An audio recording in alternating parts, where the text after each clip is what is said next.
Halo Santai Mania, jumpa lagi bersama saya King Host Sisi Gelap Dunia. Kami akan mencoba menjadi pemandu bagi Anda dalam video singkat ini berkaitan dengan kehidupan malam di Rusia.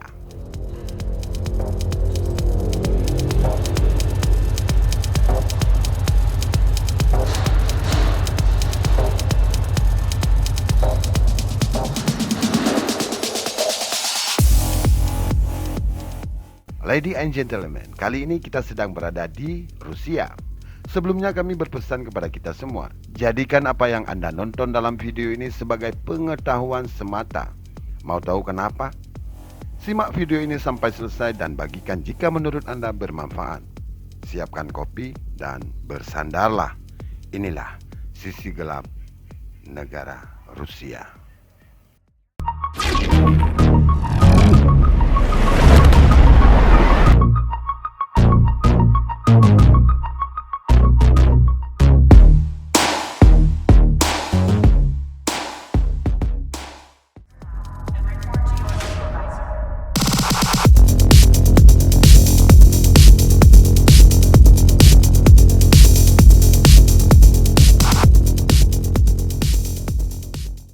Pertumbuhan kota-kota Rusia terjadi lebih lambat dari kronologi tradisional urbanisasi di Eropa Barat. Meskipun pada akhir abad ke-19, migrasi dari ladang ke kota berjalan lancar. Pada abad ke-18 dan awal abad ke-19, kota-kota Rusia terutama didefinisikan secara yuridis menurut fungsi militer, politik, dan budayanya. Perbudakan membuat sebagian besar petani Rusia terkait pada tanah dan menghambat meskipun tidak sepenuhnya mencegah migrasi keluar. Data terpercaya pertama yang kita miliki tentang pasar tenaga kerja untuk prostitusi berasal dari pertengahan abad ke-19. Ketika meningkatnya ketergantungan para profesional pada ukuran statistik dan kepentingan negara dalam mengandalkan prostitusi sebagian melalui pengetahuan tentang hal itu memicu sejumlah penyelidikan.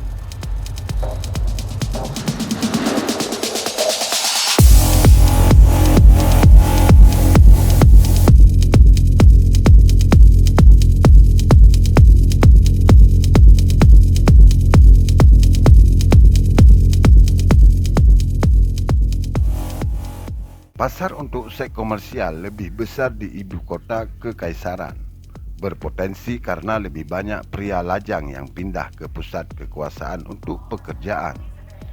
Namun ketika kita melihat perincian gender di kota-kota, kita menemukan bahwa sebenarnya Moskow lah yang memiliki rasio populasi pria dan wanita yang lebih tinggi pada periode ini dibandingkan dengan Petersburg. Peraturan perkotaan prostitusi di Kekaisaran Rusia diamanatkan oleh Kementerian Dalam Negeri.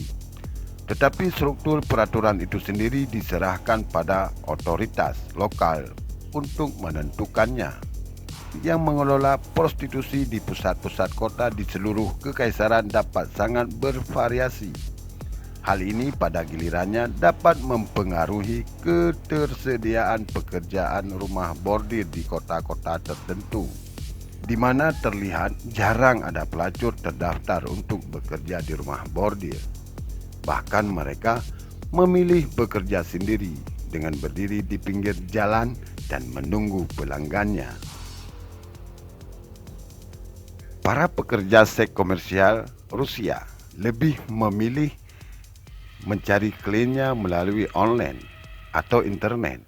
Maka di sini terlihat di mana mereka saat bersantai atau sedang berjalan, mereka sering menggunakan HP untuk membuat suatu perjanjian dengan klien. Lalu mereka menuju sebuah gedung atau rumah yang telah mereka tentukan.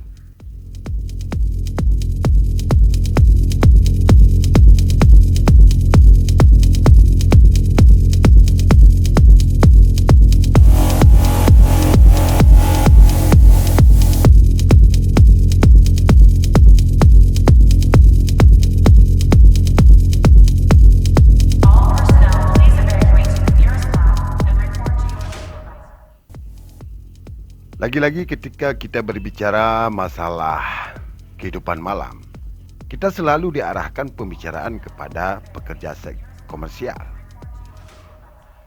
Pelacur menjadi bahan lelucon dan mitos tentang penghasilan mereka yang tinggi. Dan tentu saja tidak ada rumah bordir.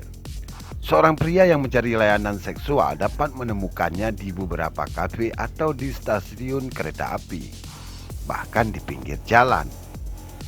Mengambil seikat kunci dan sakunya dan memainkannya akan menjadi sinyal bagi seorang pelacur bahwa dia memiliki kamar atau flat yang bisa dia bawa pulang.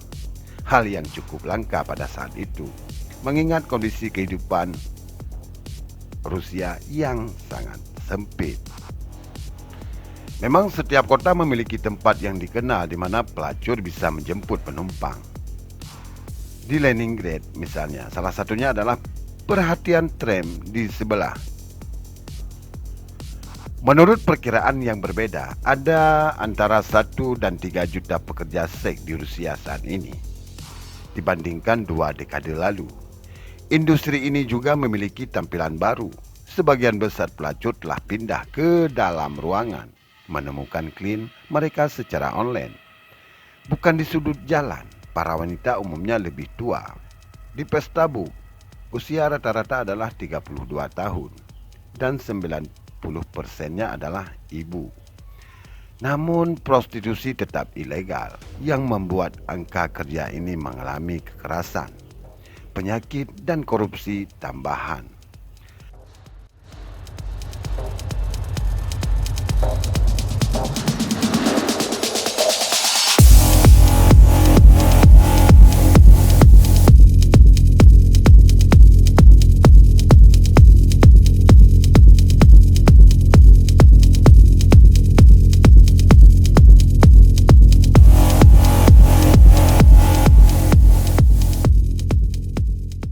Sebagian besar pekerja seks Rusia saat ini menghadapi keputusan apakah mereka bekerja untuk mucikari dari apartemen bersama yang dikenal sebagai salon, atau apakah mereka menjalankan bisnis untuk diri mereka sendiri, beroperasi dari rumah yang mereka sewa sendiri.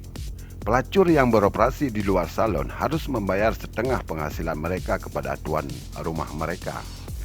Tetapi uang itu juga membayar biaya overhead seperti manajemen dan keamanan situs web.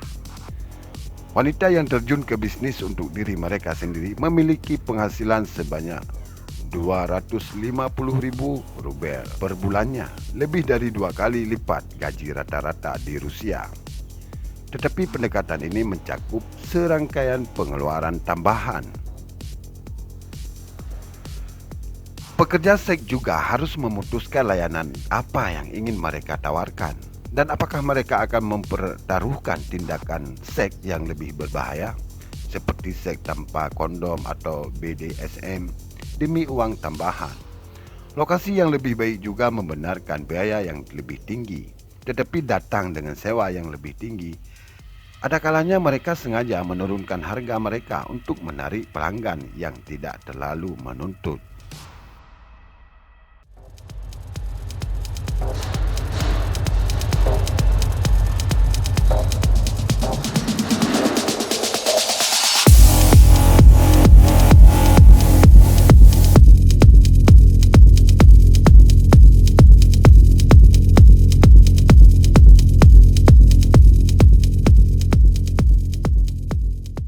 Pelacur individu juga menghadapi masalah keamanan yang serius. Beberapa wanita menyewa keamanan swasta dan memasang sistem alarm senyap di rumah mereka. Jika ada klien yang melakukan kekerasan, pekerja sosial dan psikolog yang bekerja dengan pelacur mengatakan pekerja seks sering menjadi tidak peka terhadap pelecehan di tempat kerja. Dan banyak perempuan bahkan enggan untuk mengajukan laporan ke polisi ketika klien memaksa mereka untuk melakukan tindakan seks non-konsensual. Prostitusi adalah pelanggaran ringan di Rusia, dapat dihukum dengan denda maksimum 2.000 rubel, sekitar $30.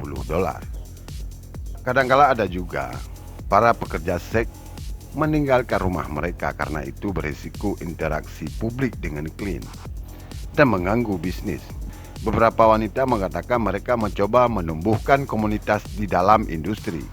Terlepas dari upaya ini, bagaimanapun pekerja seks tetap menjadi usaha yang tak kenal ampun di Rusia, di mana perempuan jarang bertahan hingga usia 40-an, memaksa banyak pelacur yang lebih tua ke dalam kemiskinan. Perempuan menjadi pelacur karena mereka membutuhkan uang, seringkali untuk membesarkan anak-anak mereka. Pekerja seks mengatakan mungkin untuk mendapatkan cukup uang untuk melakukan hal ini. Tetapi banyak anak lelaki dan perempuan kemudian menjadi malu dan tidak mengakui ibu mereka. Apa yang kita lakukan akan selalu dihakimi oleh orang lain, bahkan termasuk anak kita sendiri.